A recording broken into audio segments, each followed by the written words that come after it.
Welcome back to this video, and in this video I would be giving you some information on theory versus hypothesis. So in research methodologies you would have come across the term hypothesis, different types of hypotheses that exist. So in order to understand the different types of hypothesis, it's very important that we understand first what is an hypothesis. So in this video we would be looking at that, so let's get into it. So a hypothesis is a temporary fact about a population, an event, or a phenomena which may be true or false depending on the evidence. So this hypothesis, it's as I said about a population, event or phenomena. It's not always true. So it can be true or it can be false based on evidence that you have. When I say evidence, it's nothing but supporting data. So if you see the characteristics of a good hypothesis, the hypothesis should be testable, okay, scientifically.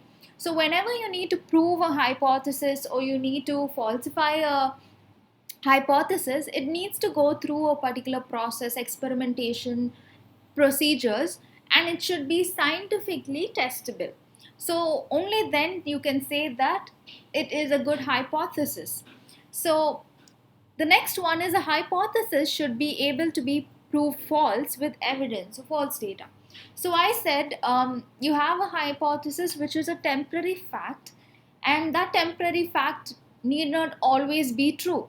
So people should be able to oppose that fact and prove that to be false.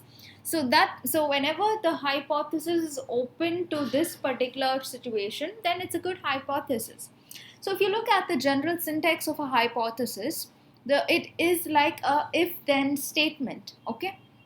And I will give some examples. So as I said, the hypothesis about population event of a phenomena.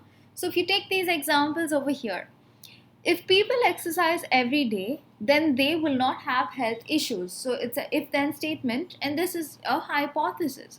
Now this can be true, but sometimes if you want to prove this statement false, then you have to go through some experiments, collect valid data that support your research and your hypothesis, and you can prove this to be wrong.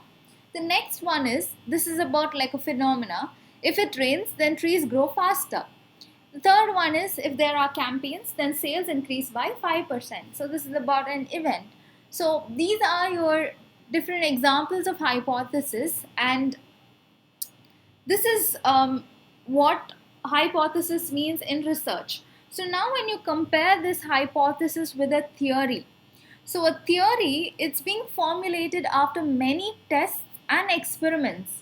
So a scientific theory is a detailed information that explains about a phenomena that is widely accepted till date and is supported by data.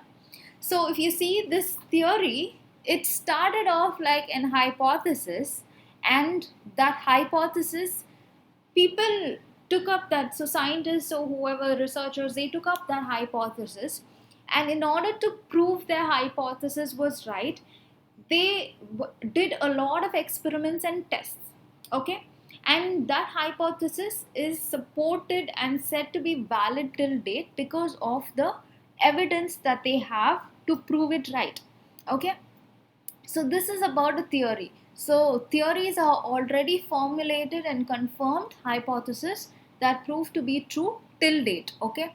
So if you see the examples of theories is, you have like the Big Bang theory, you have the theory of evolution, you have the theory of relativity, etc., etc.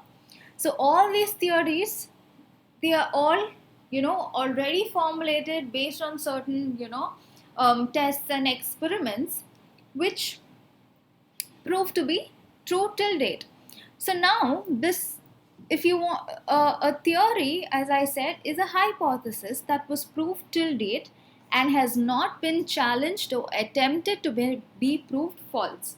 So even now, if you want to do a research and say that you want to contradict whatever is, let's say, in the theory of relativity, then in order for that contradiction to happen, to prove it to be false, you need to have a evidence of data that support your research that support your statement. Okay, and with the data also, it should be, proven via experiments and tests, because whenever hypothesis needs to be valid, then it should be testable. Okay, so that's one thing to keep in mind, and also the data should be there to prove you right. So this is about a theory. So this is about the hypothesis and theory. I hope you got an understanding of what is an hypothesis and a theory. So to give it in short, theories are already confirmed. You can make use of theories. Hypothesis, if you need to, come up with something new, if you need to contradict something, then you set up a hypothesis, and then you start with your research, because a hypothesis is always the core of any research, because it's based on your hypothesis that your entire research process, the data you are going to collect, and how you're going to process that data, everything depends on your hypothesis. So I hope this video was informative. So if you like this video, please do give this a thumbs up. If you haven't subscribed, please do subscribe to this channel, and also do share your feedbacks. Thank you.